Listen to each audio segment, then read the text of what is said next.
What's up, guys? Coming at you from Shenzhen as usual. I'm back in my car, get to do a little bit of a drive around, and I'll explain to you why I'm out, but let's enjoy the benefit of that, where I can show you a little bit of what's going on the ground in Shenzhen, what it looks like out on the streets. So first things first, let's flip the camera around.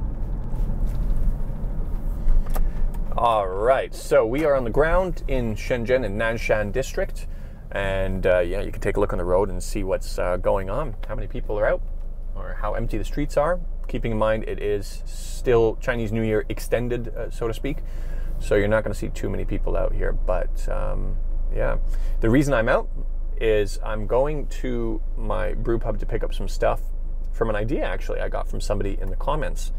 When I was talking about the masks, I've been trying to find some masks that I can buy and donate to the hospitals here.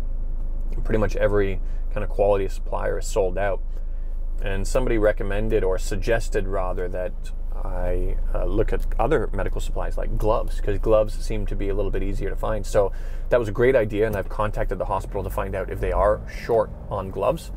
But then it made me remember I've got a box of 100 of them at home, or sorry, at the bar at my brew pub. And we've been using, when we go out, my wife, if she has to go to the supermarket or downstairs to pick something up, she'll wear these little plastic gloves that we get with takeaway food. You know, when you have takeaway food here, like pizza or wings, they'll give you these plastic gloves. And a lot of people here in China, they like to eat chicken wings with plastic gloves so they don't kind of get their hands dirty or whatever. But they're not that great. They break easily, and sometimes you're still left with oil on your hands. So it's like, what the heck is the point? At least the bad ones, the poor quality ones. So I thought, you know, I'm going to go to the brew pub and pick up those latex ones. And then when we open up, there's going to be, obviously everybody's going to be back at work and we can order some new ones. Also going to pick up I have a big bag of 70% food grade alcohol. I guess you could call it vodka. Because what I've been doing is when we get deliveries, especially because a lot of delivery guys are coming back from their hometowns now, and granted, not from Hubei. I don't think people are allowed to come back from Hubei yet. We're just worried about germ spreading, so we put them in little spray bottles, the alcohol. We had 95% alcohol at home, but apparently 70% alcohol works better because of the presence of water molecules, or I can't remember the exact scientific explanation. But we dilute it down to 70% alcohol, and for example, we got a big bag of rice today, and we'll spray the outside of it with alcohol and let it sit. And that's key too, is because alcohol is actually not a great way to kill bacteria or viruses. The contact time it requires is quite a long time, and that's why we leave it there to sit, but I still feel like it's better than nothing. You know, in brewery situations, when we want to kind of disinfect something, we use some PAA, and that is, it relies a lot on pH, but the problem is when you mix a batch of PAA, it doesn't last forever. It kind of starts to lose its pH or lose its effectiveness. But alcohol, as long as you keep it sealed, kind of can keep on going, keep on working. So that's why I am out. I'll probably pick up a takeaway beer while I'm at it. I wouldn't go out just for beer, but since I'm going to my brew pub, hey, why not? Yeah, other than that, let's talk about the coronavirus here on the ground. So there's been some encouraging numbers in terms of, confirmed cases, it's still increasing more or less at the same rate. I think we had, off the top of my head, I think 3,800 new confirmed cases. So that's going up, but an interesting thing that's happened is the suspected cases has gone down, and which is good, and it makes me a little bit more optimistic about some of the formulas that people are talking about here. A couple of people told me that they've kind of plugged in some mathematical formulas that say that Saturday should be the peak, where we start seeing a real drop-off in increasing numbers, or even starting to have it burn out. Hopefully that's true, and the later estimates of April are not true. But we can just, you know, cross our fingers and see. It, of course, relies on the participation of everybody here on the ground. And we've got a lot of great stories in regards to that, in regards to participation. But we also have some pretty sad stories also, unfortunate stories.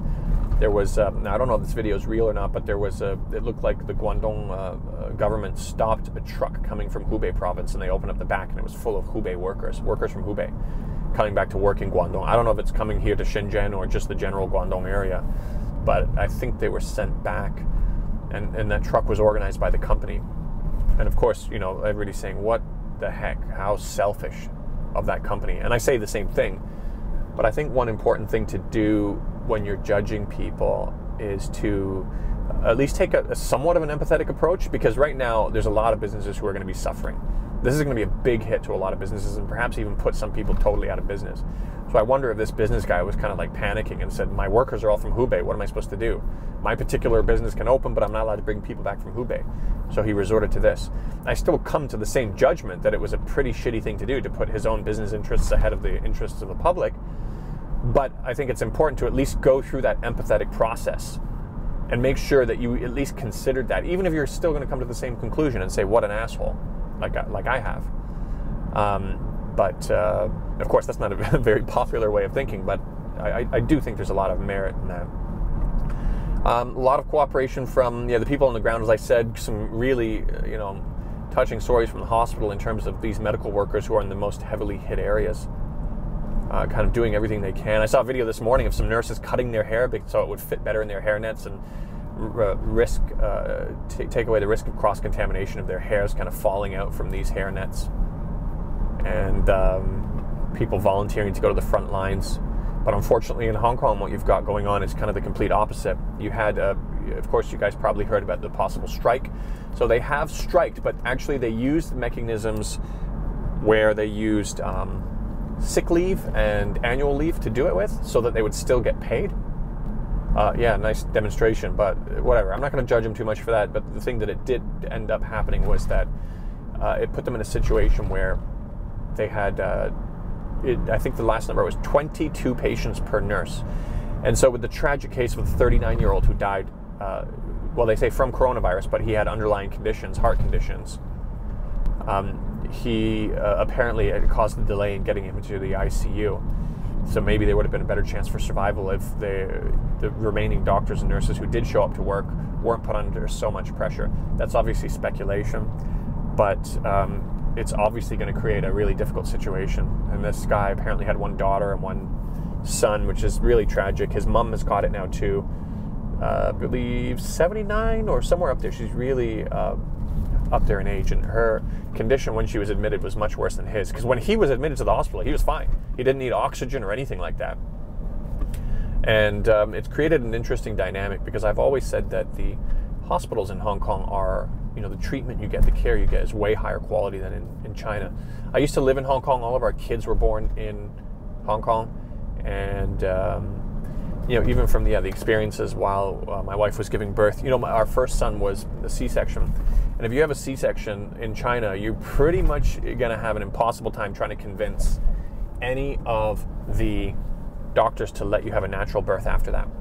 But in Hong Kong, they're a little bit more up to international standards. We're like, well, you know what? There's risks to both sides. And as long as you have the proper checkups and make sure everything's okay, then they even say that, yeah, natural birth is even kind of recommended. So our kids after our first were all natural births, and I don't think we would have been able to do that in China. And even for my friends who live in I have a lot of Hong Kong friends who live in Shenzhen. And what I do is I would, of course, usually recommend them to go to Hong Kong to get treatment if they were ever sick with anything. And that's why I have a cross-border car, which I can drive back and forth from Hong Kong and China, which is a little bit difficult to get. I did a different video on that, so I'm not going to get into too much detail. But two of my Hong Kong friends, born and raised, they're Hong Kongers for many generations. They're living in China. I got an extra copy of my key for that car and gave it to them, so that because they have young kids, and if they had any emergencies, they could just take their kids over to Hong Kong. And I've actually even left the car totally with one of those friends. His mother's going through chemotherapy, and these are the people we're worried about the most in terms of coronavirus, people who have compromised immune systems. So he's got that car with him just in case he needs to go over. If we really need it, I can go over and grab it from him. But speaking to a few of my friends from Hong Kong here, I said, actually, you know what, if there's nothing we can do about this and you're going to catch coronavirus, I think it's better for you to stay here. Because you don't have the same kind of a situation where people are abandoning ship and kind of leaving the public at a time like this. And you have really good success rates coming out of Shenzhen. And obviously they're a little bit more experienced with dealing with this now. So it's created an interesting shift on what my normal recommendations would be. Now, of course, even if they did catch it, it would probably be pretty irresponsible to go back to Hong Kong for treatment because of how many other people they could implicate during that transit process. But that's kind of a little bit besides the point that I'm trying to make here.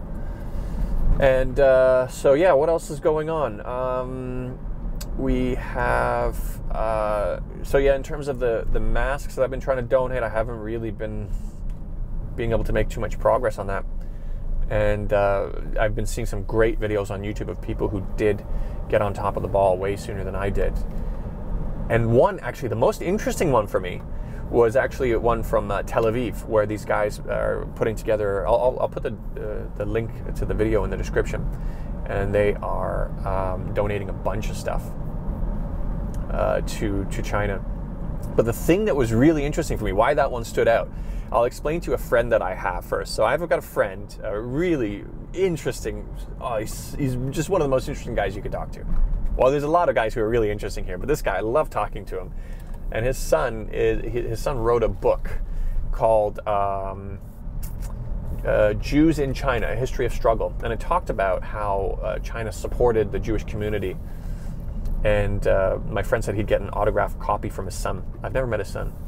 I thought, that's cool. And I was kind of interested in reading it. And but it wasn't something I really was like, felt urgent to read. Like, I was like, oh, I got to get to this. But this video I saw of these guys from Tel Aviv donating masks, it kind of made me say, oh, I really want to read this book now. Because throughout the video, they were mentioning, they said China has a really long history with helping the Jewish community, so it's only natural that they do whatever they can now to help China in return.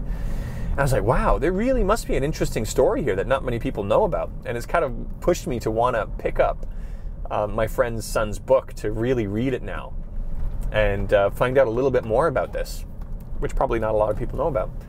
So that's why that one in particular was really interesting to me. As I said, I'll drop the description in the video in the description. Another video that I want to do a shout out to is a guy in China. I think he's in Ningbo, and I think his name is Thomas. I'll have to double check. I'll put it in the description also. But he usually speaks Chinese or German in his videos, and he did an English video to call out people to fight coronavirus and not to fight China because of all the increased kind of xenophobia that's going on surrounding it. And it was a beautiful message. I was so glad that he did it. And it's kind of some of the stuff I've been talking about in my other videos, but he did such a way better job than I could have ever done. And so I'll put that in the description also. But other than that, what else is going on the ground? I mean, just, bored out of our minds. Our kids are bored at home. I'm bored at home. I feel like I'm just kind of eating and sitting around and gaining weight. I've been taking my vitamins. I know a lot of people think vitamins are useless, but hey, you know what? I've got them, so I might as well. I remember reading a book. Sometimes I read the most random, weird books, and it was a book on vitamin D by, I think he's Indian by ethnicity, but he's American. He lives in America. He's a doctor. And he did a book, he wrote a book called The Power of Vitamin D. And it was really interesting for so many reasons, other than just from a medical perspective, in terms of the color of our skin and the regions we come from and what's the connection and all this kind of stuff. But he was talking about how in the East Coast in Boston, how they used to have a terrible problem with rickets. And basically when they fortified the milk with vitamin D, all of a sudden, pretty much the problem disappeared overnight, more or less. And so obviously there's a lot of evidence to show when you are deficient in vitamins, taking vitamins is very useful to you, but there's probably an argument to be made about completely healthy people who don't have vitamin deficiencies taking vitamins and whether there really is a good reason to. But regardless, I feel like I've got them anyways here, so whatever, I'll take them. It's got vitamin C and all that kind of stuff. And then, just spending more time with the kids, which is good during this time because our youngest 10 months old, he just turned 10 months not too long ago. He's kind of going through all of his developmental stages. He started walking, he started walking when he was 9 months old. I think out of all of our kids, that's the earliest. Our first son started walking really early too, but I think he's the earliest. But one thing without a doubt is the earliest is speaking. He's already at 10 months, he's saying stuff. All of our kids, they started speaking Chinese before they started speaking English. And he'll say things like, when you're holding him, he'll keep pointing to things and say, 这是什么? Meaning, what's this, what's this, what's this? And you have to explain to him what it is.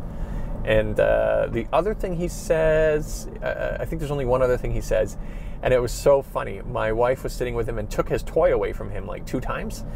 And then he kind of said, all of a sudden looked at my wife and said, 干什么?